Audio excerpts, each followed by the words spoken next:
welcome back to the CashPT Lunch Hour. This is Aaron LeBauer, your host, and today I have my special guest is Kevin DeGroot. Kevin is a physical therapist, cash practice owner in Denver, Colorado, and he's the owner of T0 Physical Therapy.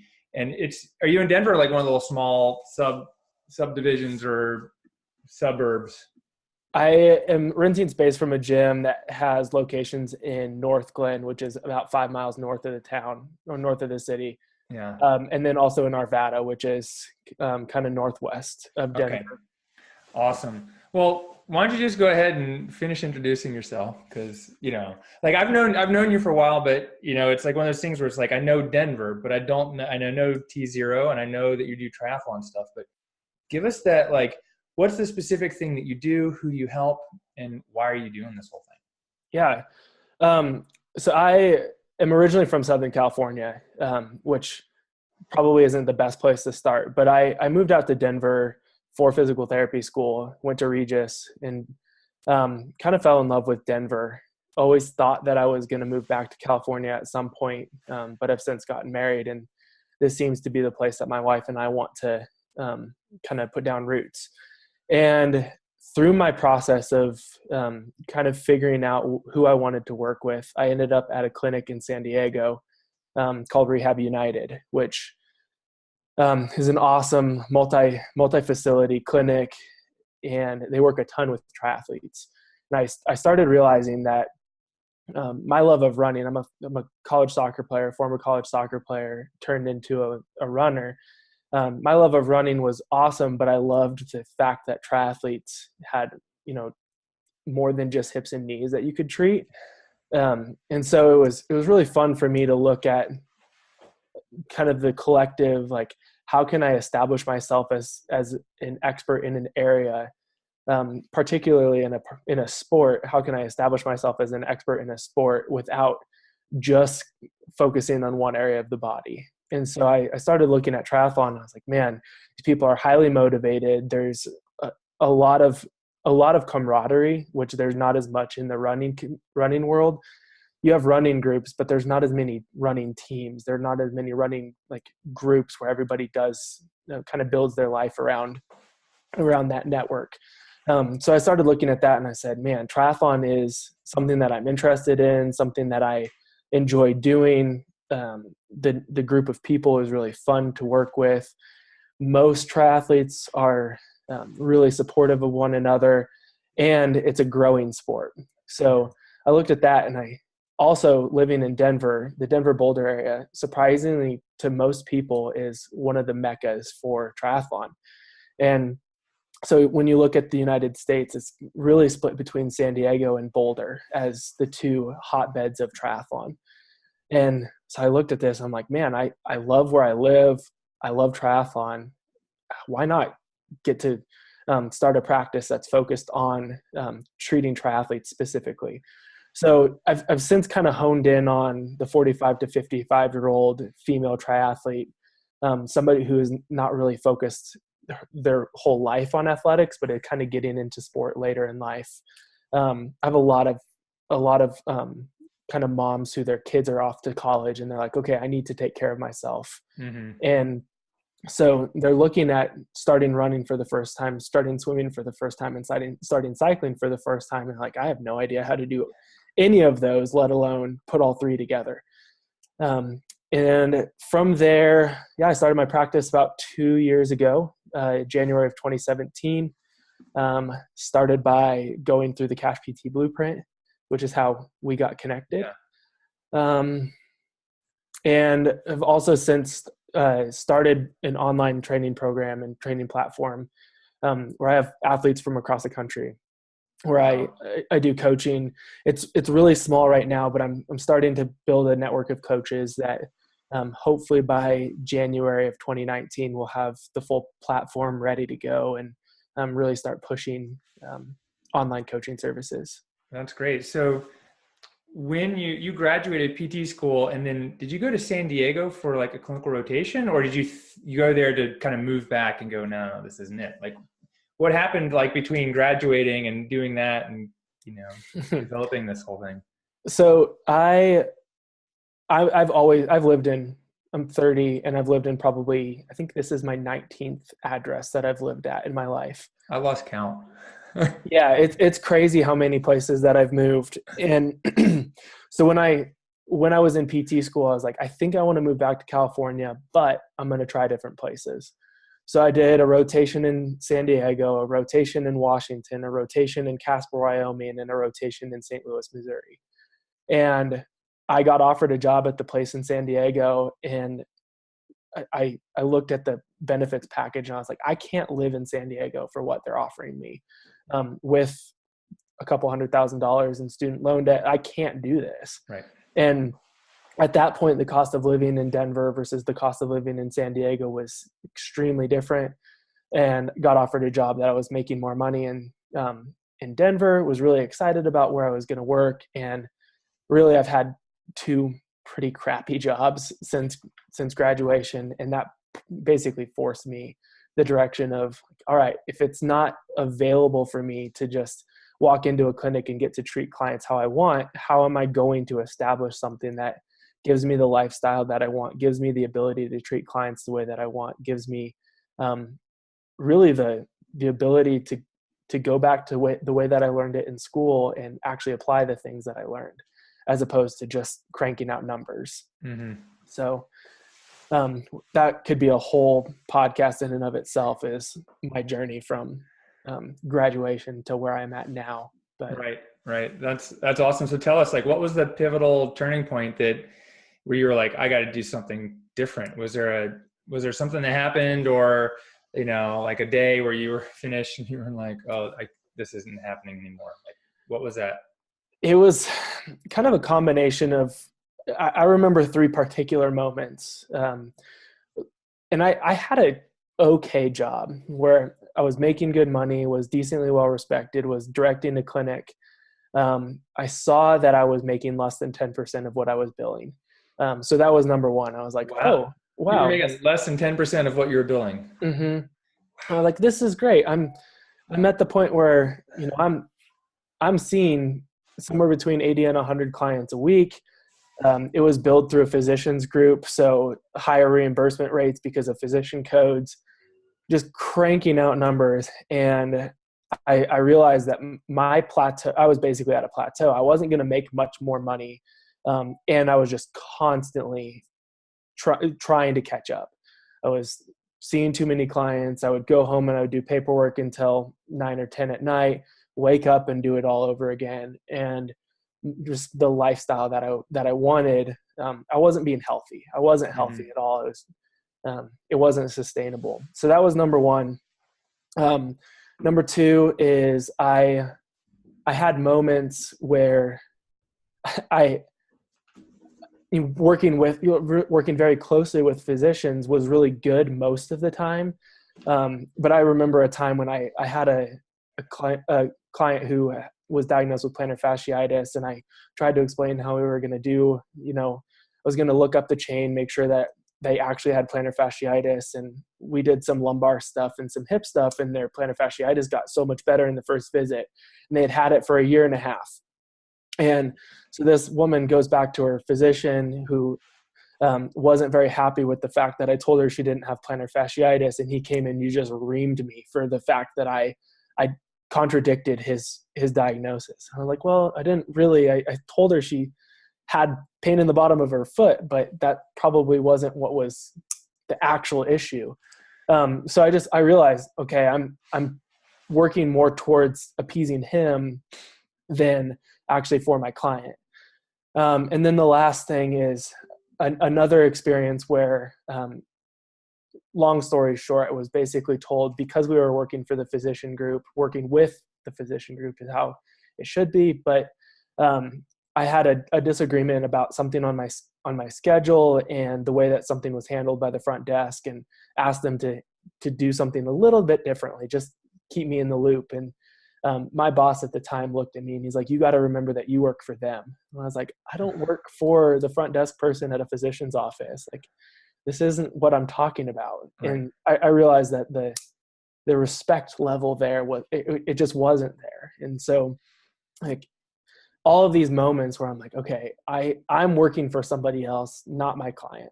I want to work for my client. I want them to get the best care, and also like have some level of respect, and not just, when I come out and I have my doctorate and they tell me that I'm less important than the person who is scheduling, like, that's fine, that I understand that they're very valuable, they're very important, and I'm not discrediting that. But when you're like, you work for them, I'm like, no, I work for my clients. I'm trying to help my clients the best way that I can. Mm-hmm. So I looked at it and I was like, this has to change. There's no way that I can continue this long term and actually enjoy what I do. Right. So you get to that point, and what was your thought process at the time? Like, well, I can quit, go to home skilled nursing and just rest this out, be a banker, or like, what was happening? Like, did you, like, how did you, because we all know, like, you're here because you have a cash practice, but how did you go from employee who's being told what to do and not given this kind of freedom that you want, to, deciding, okay, this is what I need to do. I need to go in this direction, start my own business, etc. So I knew at some point that I was going to own my own business. Even back through undergrad, Mm-hmm. I've always had that. Like, I want to do something different. I want to make my own schedule. I want to be able to do things the way that I want to do them. Because I think that there are too many people who are just greedy about how things are done. So I want to be able to give my clients the best of me. So really, from the time that I was a sophomore in college and started working in PT practices, I was looking and saying, okay, what are they doing well? What are they not doing well? Picking the good things and throwing away the bad things. And so then I started following a number of different people on Facebook, and kind of looking for that alternative. I always thought that I would go more the insurance-based model. And so then I started following you. I started following Greg Todd. I started following Paul Goff. I started following Jared Carter. Like all these people who are like, hey, there's this whole new side of things. Mm-hmm. Had a number of friends in PT school that were like, is insurance actually the way to go? And so we all started talking. And when I started realizing the insurance model and how everything was set up, I was like, this just isn't going to be sustainable. So it was really I would have probably done it a lot earlier, but I was engaged at the time and was trying to figure out how to, provide for my wife and myself. And my wife was in grad school. So I would have loved to just jump ship and go full bore CashPT and be done. But I started in home health at the same time. So my wife told me, or at that time it was my fiance, she was like, if you can find a home health job in the next 48 hours, because I had an opportunity at a gym that I was really excited about. She's like, if you can find a job in 48 hours, I'll let you can quit your job and we can go this direction. And I had 2 job offers in 48 hours with home health companies. So I did home health for a little while, but I actually only did it for 7 months before I was able to be 100% independent at T0. So yeah, I think that answers the question. That's awesome. Was there something, like you said, you had always thought you were going to be, own a business. Was there something that you saw or learned when you were younger, maybe back in high school or younger than that, just that you were like, oh, owning a business is what I want? Like, what makes you, like, what gives you what gave you the confidence to be able to say, hey, this is something that I want to be able to do. This is something that is going to happen for me in the future. I don't know if confidence is the right word. Mm-hmm. I was actually talking with another person in the CashPT, I think in your mastermind, about this idea. What else are you going to do? So my big things in life is I love physical therapy. I feel like I'm one of the few people. I love treating clients, but I don't want to do it 40, 50 hours a week. Mm-hmm. I love coaching triathletes. I don't want to do it 40 or 50 hours a week. I love doing pro bono stuff. I've been several different places in the world and done and worked in clinics in developing countries and taught in developing countries. And I love doing that. And I started to look at these things and started talking to different employers. And I realized that wasn't going to be possible. And so it wasn't necessarily a confidence thing. It was more a necessity in my mind. So I've had months since starting T0 that I looked at and I'm like, crap, if this isn't going to work, like, what am I going to do? And it's still kind of scary to say, like, I don't know. I don't really know what else I would do if I didn't own a business, because I get to do the things that I love to do in a way that I love to do them. And it gives me the variety in my life. It gives me the, I remember asking for a week off to go to Kenya to work in a clinic. And my boss is like, yeah, that's fine, but you have to take PTO. I'm like, well, great. I only have 10 days of PTO and I'm taking 7 of them to go to Kenya, which is totally fine. But at the end of the day, like, I want to be able to do that and also like see my family who I don't live close to. And so it was less of a confidence thing and more of a necessity in my mind. And I've had a lot of people in my life who have demonstrated what it looks like to be a business owner. My first mentor when I was working in PT clinics has a really well-established, very successful PT practice. And so I saw him and I was like, oh, you can do this well. And I don't have my PT clinic set up the way that his is, but that's okay. But I saw the entrepreneurial spirit. I saw the way that he did it, and like, oh, it is possible to do things the way that you want and still get to go on vacation, still get to spend time with your family, still get to do all these things that you're passionate about. Yeah, that's awesome. And so tell me, like, you had mentioned this a couple of times, like the lifestyle you wanted, like, what was it like? And I know when we got on the call today, like you said, I just got back from being out of town. Like, what is it that you like, what do you like to do? And outside of treating patients, run your business, like why is it so important? Like, what are the things that you want to be able to do and have time for? Yeah. The most important thing is family to me. When I mentioned this briefly, my family is in Washington and my wife's family is in Alabama and we're in Colorado.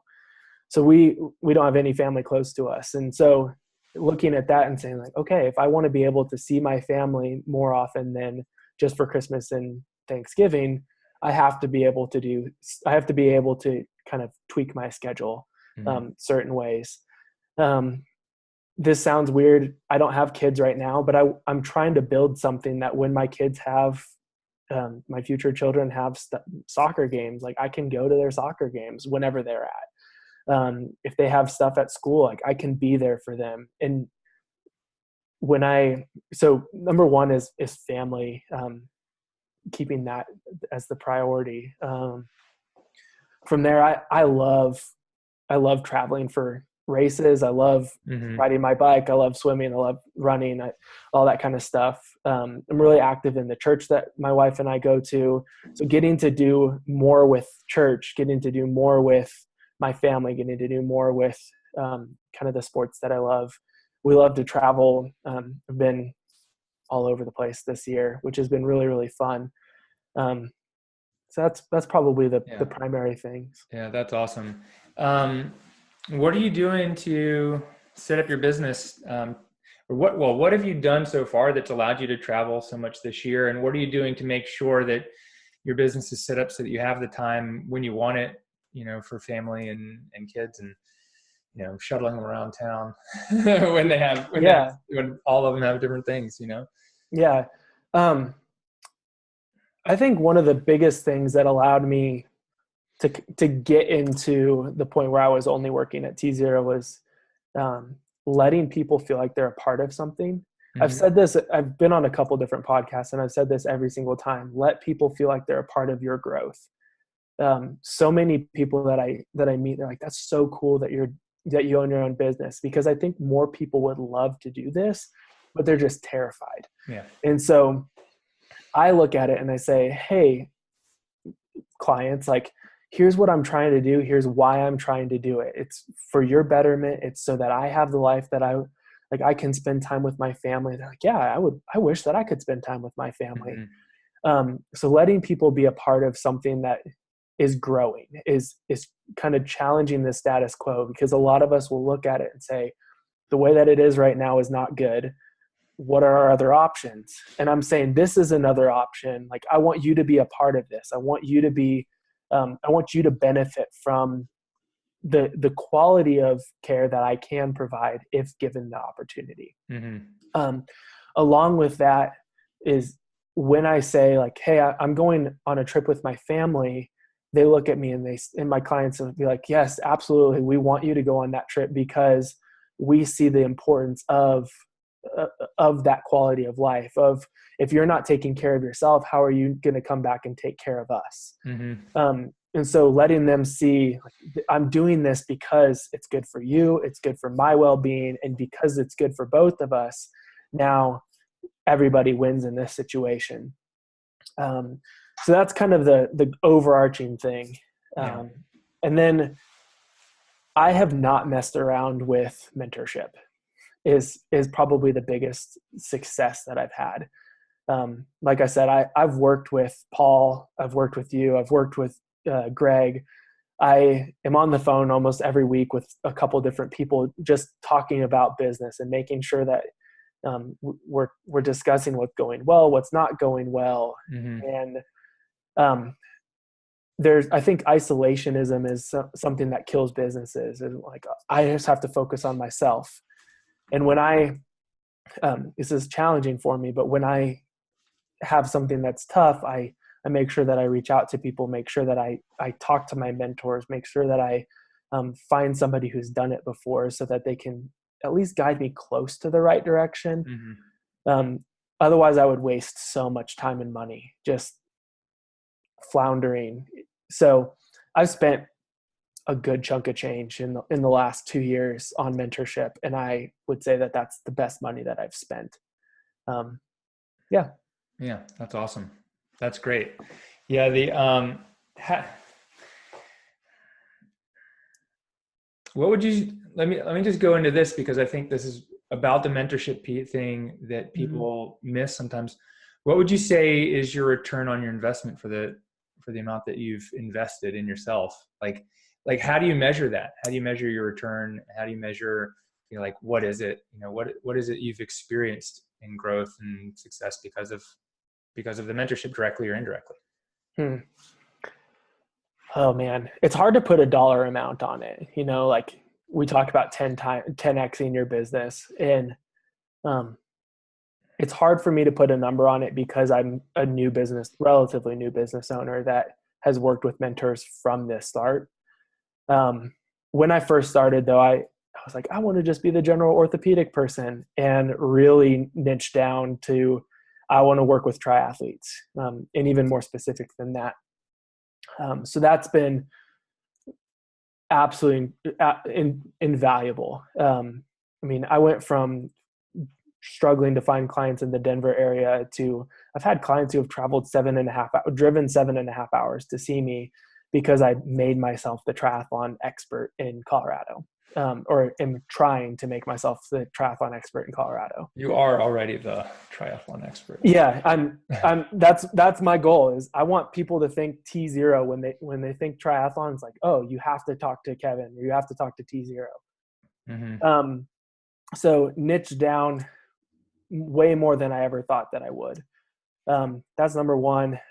I am in the process of building an online business, which again, I never really thought was possible.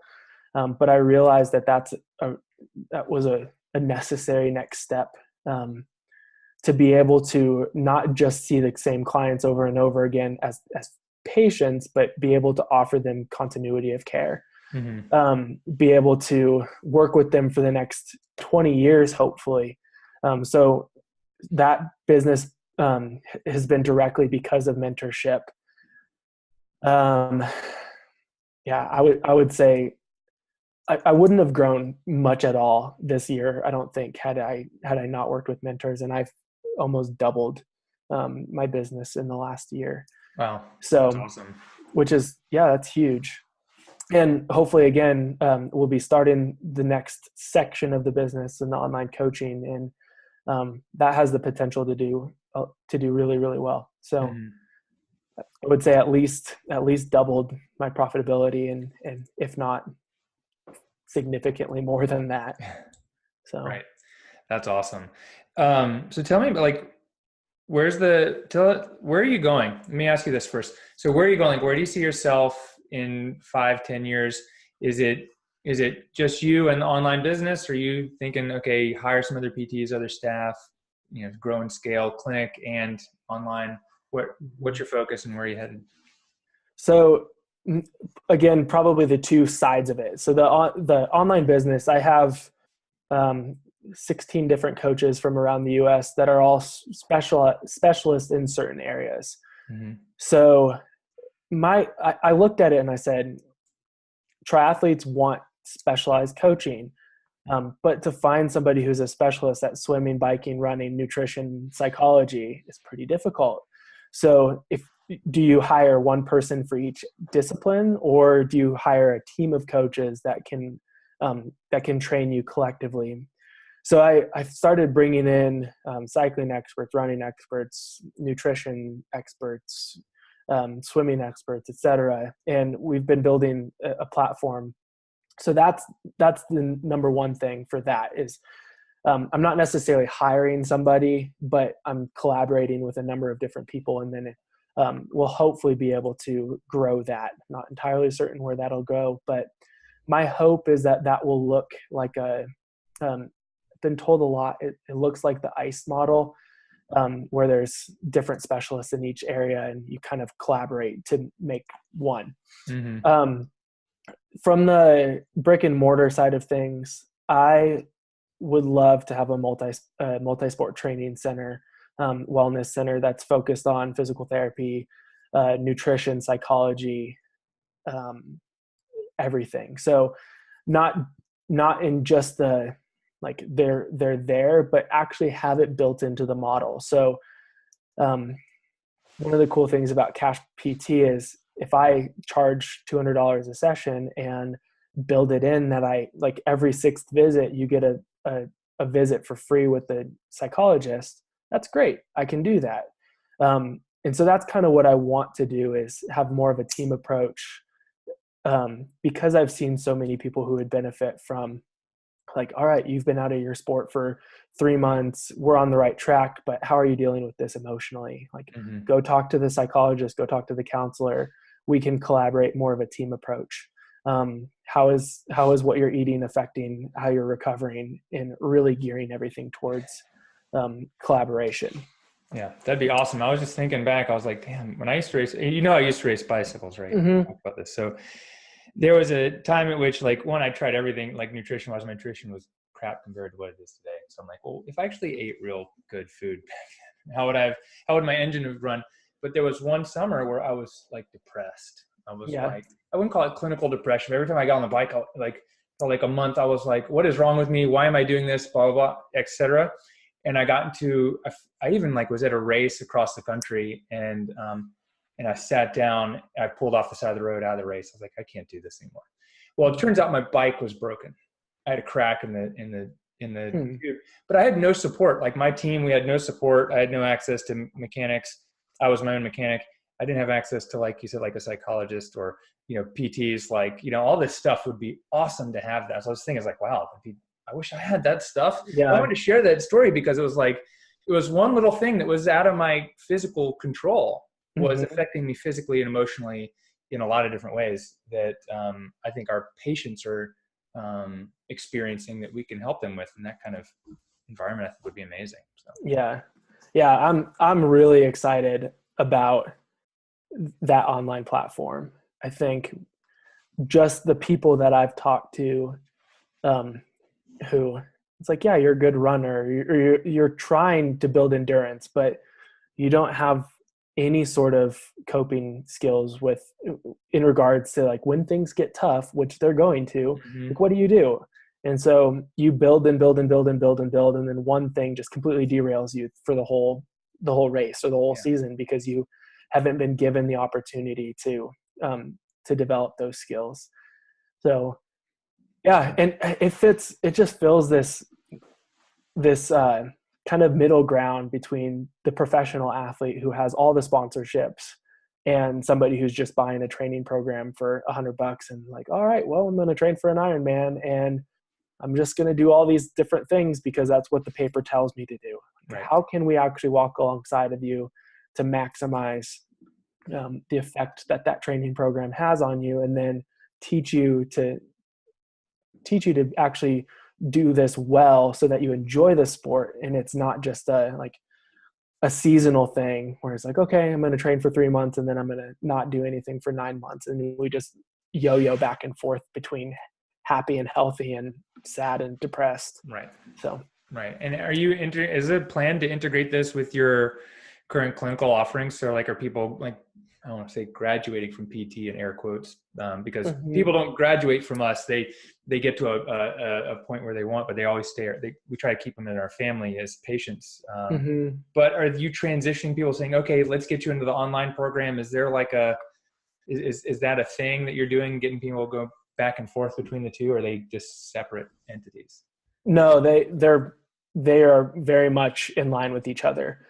What I would like it to end up being is when somebody comes in that's a triathlete, especially, I want the clinical offering to be associated 100% with you. While you are an active client, you get access to coaching. So that way you can go through videos, you can learn, you can see what it's about, so that when you graduate, you can transition directly into the monthly fee. That way I can continue to stay in touch with them. They have access to exercises. They have access to the continuing videos, all that kind of stuff. So I have probably, I think there are 20 people on the team right now.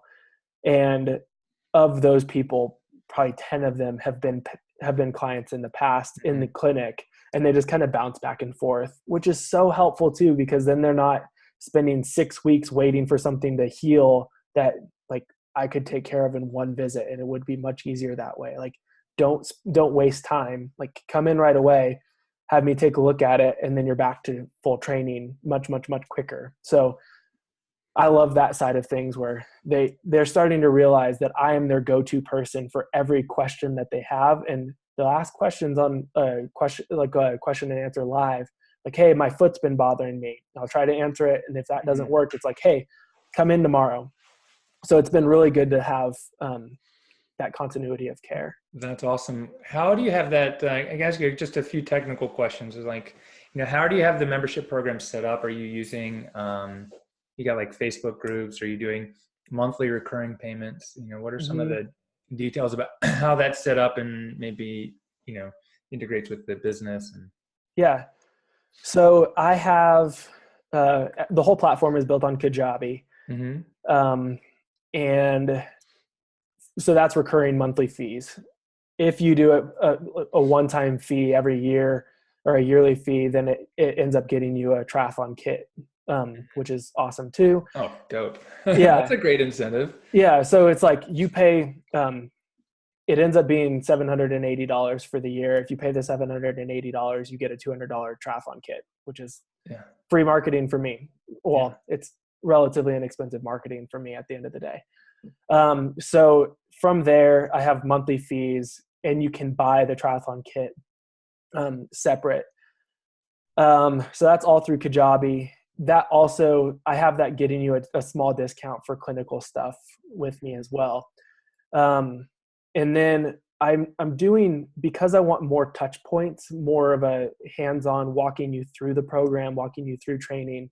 I also have a private Facebook group that I do every week. I do a question and answer with all my athletes. So you come on, I ask them to post questions beforehand, so I have something that I can go off of right away, and then they comment questions back and forth. So it's not just a podcast where they can't ask questions as we go.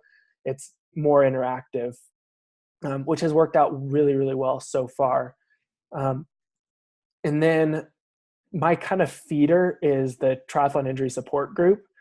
So I have a a closed group that is more kind of small videos, kind of helping people understand what their injury is, understand if they need an MRI, understand all, what physical therapists have to offer. And I try to do something in that group at least a few times a week, and then use that as a way to build in telehealth calls, and then use the telehealth calls to try to get people to join the team, and use the team as a way to continue the relationship with people. Yeah. Wow. So it ends up being kind of 4 or 5 different funnels that kind of play into each other. Mm-hmm.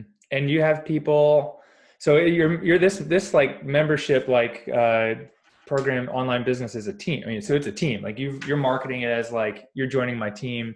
Mm-hmm. Is it Team T0? Has it got a nice fancy name? So it's the T0 training, or T0 physio training team. Uh-huh. So it's still under the umbrella of T0.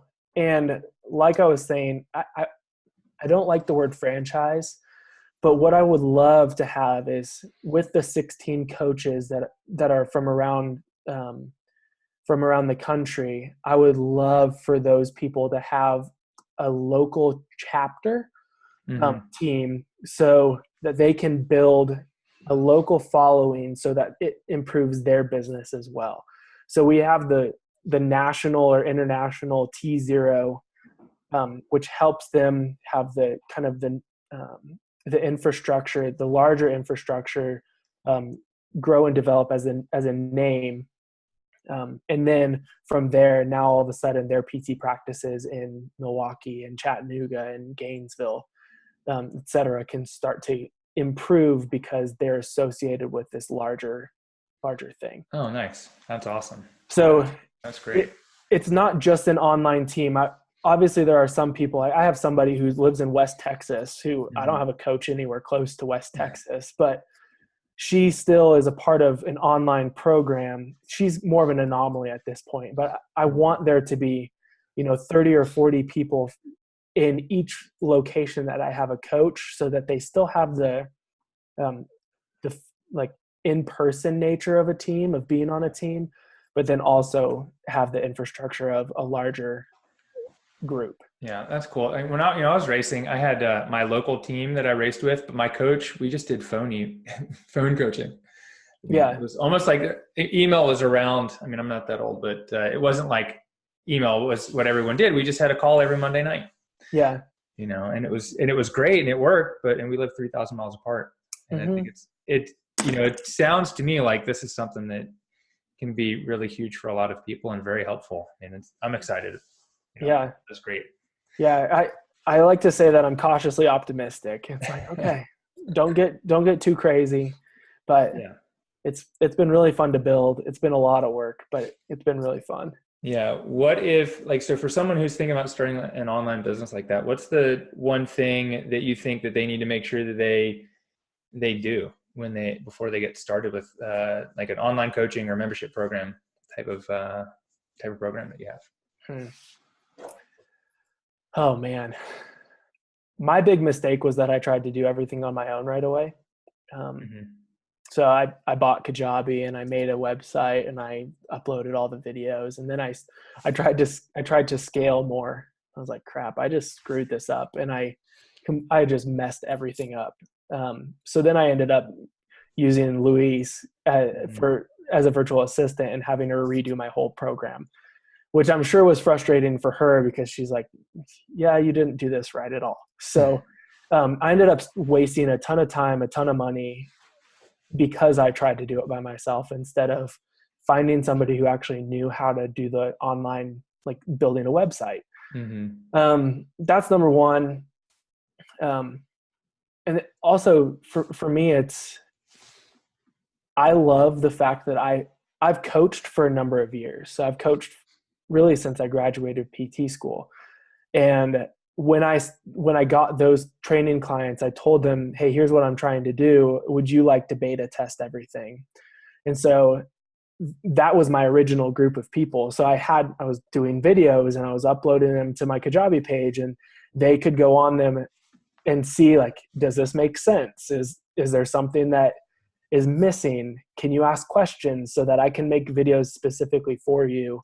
Because especially for the type of program that I'm making, where I'll have probably 200 videos on this program when it really launches, and that's a lot of videos to come up with content just by myself.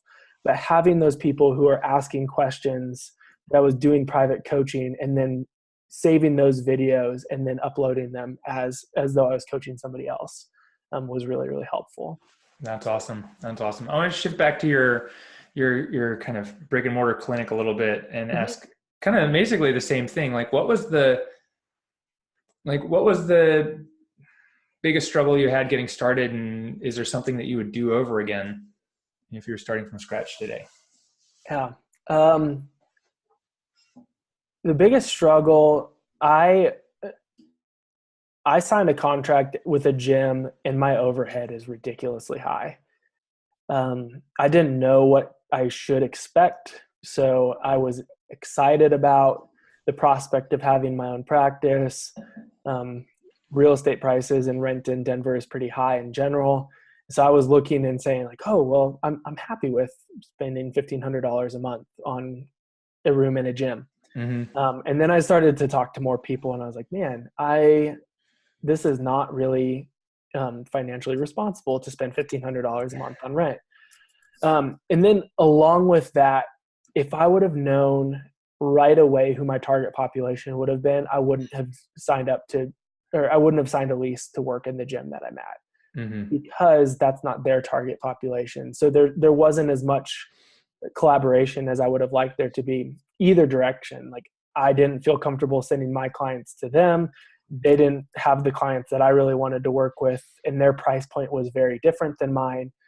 And so I kind of beat my head against the wall working with the gym, because they're working primarily with people who are coming in for 6-week challenges, spending $50 a session on personal training.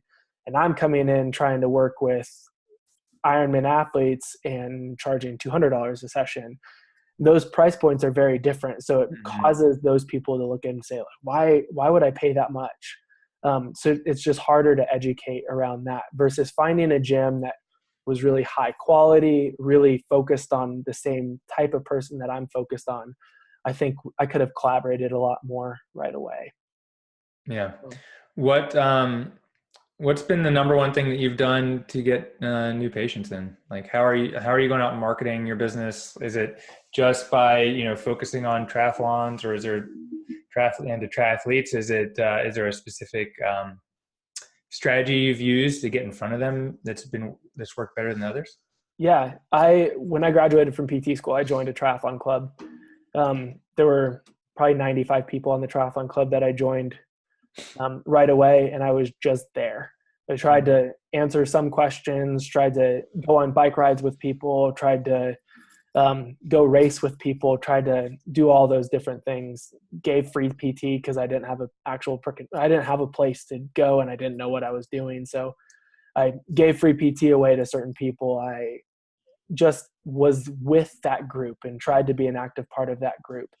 And then from there, when I started my practice, I put it close to that triathlon club. And then it was like, hey, I'm the guy that's been in this group for the last 3 years. You guys should come see me for anything PT related. I did a couple different I taught a couple different things at the Tri Club, did some running analysis, did like shoulder preservation courses, did all sorts of different stuff with them. So I really focused on those 90 people. And then that has since expanded to a lot more. But that was my original group. I am in the process of really honing in on what my marketing plan is, as far as like Google AdWords and Facebook marketing and that kind of stuff. But really building relationships with an already established community was the number one thing that I did right away. That's awesome. Because I know, and I'm bringing this up, Denver's a popular place, right? A lot of people want to live in Denver.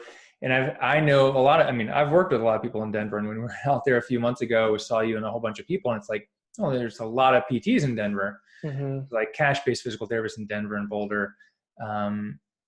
how have you gotten, so a lot of people say, oh, well, there's already someone in my neighborhood, in my town, I can't start a practice here. I mean, obviously that wasn't your mindset, but, I was thinking about, I was like, all right, so well, I want to know, like, Kevin, what are your thoughts on that? Like, how are you successful, even though there's easily a dozen other cash-based PTs in Denver that, you and I know, and then there are people that Yeah. we don't. I mean, Yeah.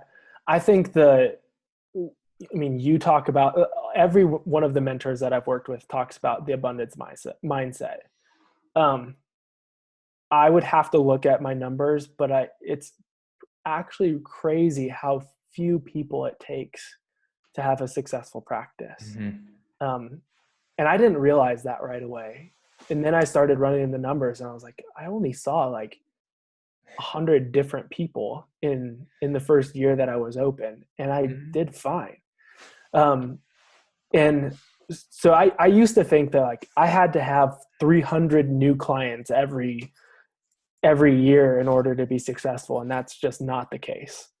So realizing that, also realizing like most people don't even know what physical therapy is, and there are plenty of people in Denver for all of us to be successful, because there are plenty of people who need us that have absolutely no idea what we do.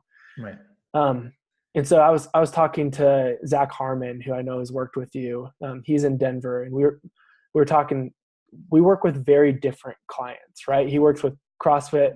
I work with triathletes, and it's like I want him to be so successful, because if he's really successful and he ends up having an effect on the greater Denver area, that they start to know what cash physical therapy is and out of network physical therapy, now all of a sudden people are going to look and say like, oh, well, there's also this guy who is doing the same thing and he works with triathletes, and that's what I am. So like, I want him to be successful. I want all of the other cash PTs to be successful, because there are enough people to go around, and most people don't really even know what we do anyway. So that's probably a Yeah. longer way of saying it.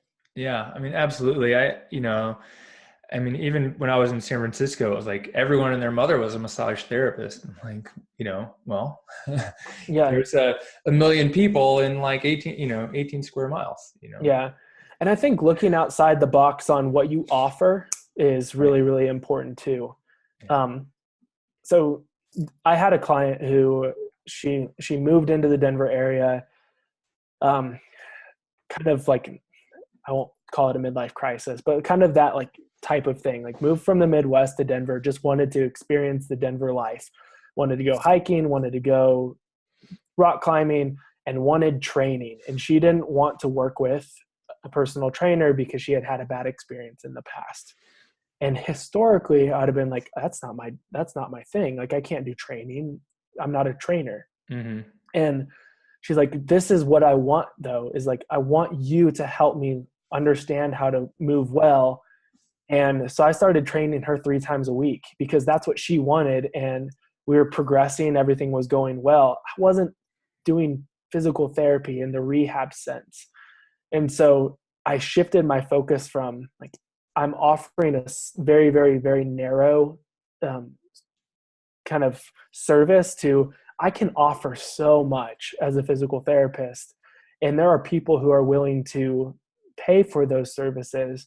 So now I can do like the actual rehab physical therapy. I Mm-hmm. can do personal training, more, strength and conditioning. I can do coaching. I can do online stuff. I can do telehealth. And that way I look at it, and I'm not just like, oh man, I need somebody to tear their rotator cuff so that I can help them recover from that. Like, no, I can help somebody become a faster runner. I can help somebody become a faster cyclist or a swimmer. And so I don't like to say that I just offer physical therapy, because that's not true. Right. So, Right. Well, that's hot packs, leg lifts, and ultrasound where I come from. yeah. Yeah.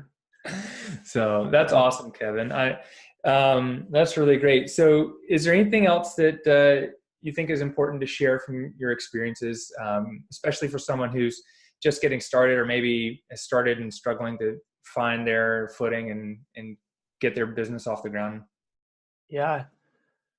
I think understanding why you want to do something is really, really important.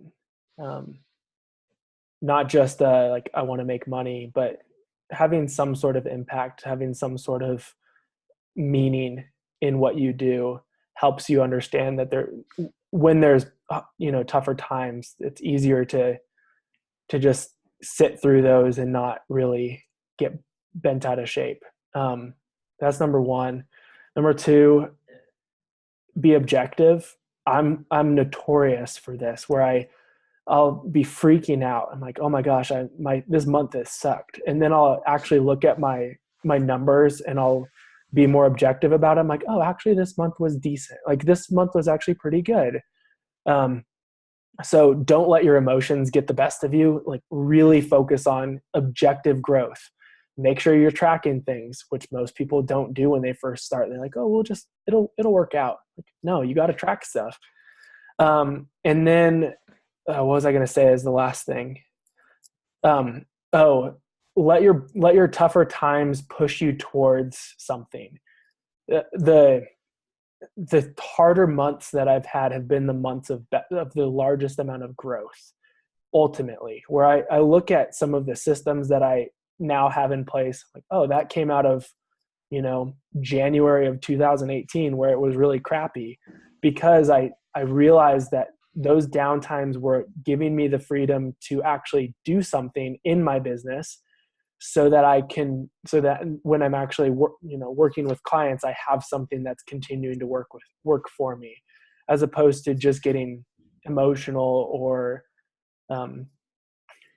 freaking out about it. Like let those tougher moments push you towards growth as opposed to towards stagnation, because you're gonna have tough months, you're gonna have tough weeks, and ultimately it's like rehab. It's like you're going to have a roller coaster as long as you're progressing towards the right end. Like that's great. And bonus one, I have another PT who I mentor, and she was like, is it okay for me to get a job at a juice bar? I'm like, if it pays your bills, like do what you got to do. Like that's totally fine. I'm not going to be mad at you for going and working at a restaurant or bartending or doing something. Like just go and do something, as long as you're working towards your goal, as long as that's not getting in the way of you putting in time towards what your mission and vision is. Like great. Like you have bills to pay. I respect that. Yeah. Do it. So that's really awesome. Thank you very much. Those are some powerful suggestions and thoughts. I appreciate that. Yeah. So Kevin, if someone wants to get in touch with you or find out more about your business and what you're doing, where do they find you?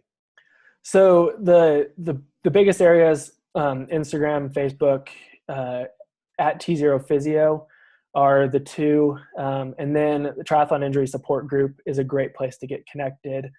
And I'm sure there are a lot of people who are listening to this and thinking like, man, I would love to be a part of something as far as the online coaching goes. And ultimately my goal is to expand this so that everybody has access to this resource, and we can all collaborate and have more of a mutually beneficial resource. So if somebody wants to reach out to me in that, like reach out to me on Facebook, direct message me, or my email address is kevin@t0physio.com. So by all means, would love to continue connecting with people, making sure that, again, I think that we can all win in this. And it's not just me saying like, I got to do this by myself, for myself. Like, no, I think if we can go together, we're going to go a lot further. Right. I think it's absolutely right. I think we can only we can get there by ourselves, sort of, but we can get there faster, impact more people, and yeah, in a better way together and helping each other. So yeah. Well, thank you very much for being on the show, Kevin. I really appreciate the time you took away from your businesses and family and everything else to be here. So really appreciate that. For the CashPT Lunch Hour, this is Aaron and Kevin DeGroot, and we'll see you guys next time.